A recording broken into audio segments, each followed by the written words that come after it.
গৰুৰ মাংস অকল ধুবুৰী চহৰতে তেওঁলোকে কিনিছে খাইছে য'ত নেকি হিন্দু মেজৰিটি মানুহে কান্দিছে মই গৈ ধুবুৰীত শ্বুট এণ্ড চাইট অৰ্ডাৰ দিবলগীয়া হৈছে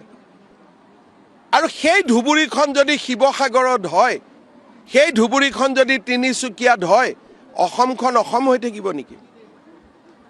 ৰেজাউল কৰিমে যদি এইবিলাক কথা উদ্ৰ নকৰে তেতিয়ালে ময়ে ব্যৱস্থা ল'ব লাগিব ধুবুৰী জিলাত 85% বাংলাদেশী মূলৰ লোকে বাস কৰে ৰংপুৰ ময়মনসিং এই জিলাবিলাকৰ পৰা ধুবুৰীত আহি লাহে লাহে আমাৰ মানুহখিনিক তেওঁলোকে সংখ্যালঘিষ্ঠ কৰিলে আৰু 85% মাটি বাৰী তেওঁলোকে দখল কৰিলে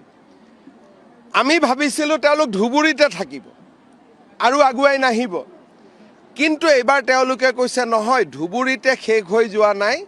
আমি শিৱসাগৰ পাৰ হৈ একেবাৰে তিনচুকীয়া পামগৈ আৰু আমি বৰ অসম নিৰ্মাণ কৰিম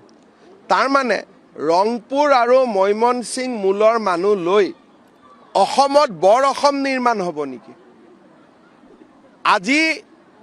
স্বৰ্গদেউ চাওলুং চুকাফা মহাপুৰুষ শ্ৰীমন্ত শংকৰদেৱে বৰ অসম নিৰ্মাণৰ পৰিকল্পনা কৰিছিল তাততো বাংলাদেশী মূলৰ মানুহ নাছিলে আজি তেওঁ কৈছে ধুবুৰী বনাম শিৱসাগৰ তিনিচুকীয়া ডিব্ৰুগড়ৰ এটা নিজস্ব ঐতিহ্য আছে সংস্কৃতি আছে পৰম্পৰা আছে আৰু ই হাজাৰ বছৰ প্ৰাচীন পৰম্পৰা তাত ৰেজাউল কৰিমে কি বৰ অসম বনাব ধুবুৰী বনাই